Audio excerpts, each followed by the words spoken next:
le sourire de la montagne.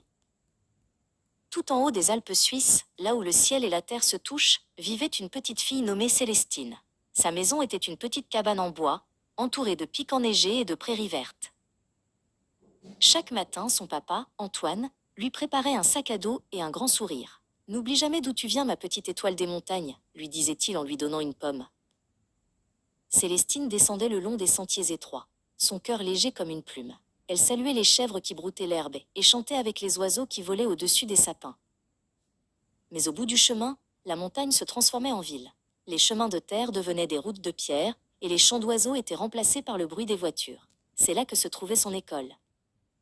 À l'école, les autres enfants se moquaient d'elle. « Regardez ces chaussures de marche !» disait-il. « Elles sentent le foin !» criait-il en se bouchant le nez. Pendant la récréation, Célestine s'asseyait toujours seule, loin des rires méchants. Elle ouvrait son sac à dos et sortait le sandwich au fromage que son papa avait préparé. Un jour, un garçon s'approcha. « Pourquoi tu ne parles jamais ?» lui demanda-t-il d'un ton moqueur. « Tu as peur des mots, la fille des montagnes ?» Célestine leva les yeux. Au lieu de se fâcher ou de pleurer, un grand sourire illumina son visage. C'était un sourire doux et fort, comme la lumière du soleil sur les sommets.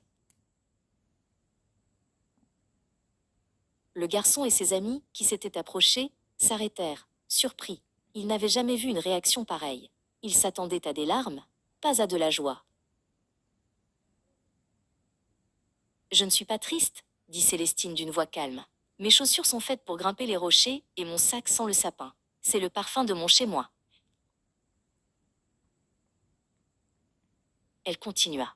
« La montagne m'a appris que même quand il y a du vent froid, le soleil est toujours là, derrière les nuages. Mon sourire, c'est mon soleil. » Le garçon baissa la tête, un peu honteux. « C'est un très joli sourire, » murmura-t-il. Et ce jour-là, Célestine, la fille des montagnes, ne fut plus jamais seule à l'école.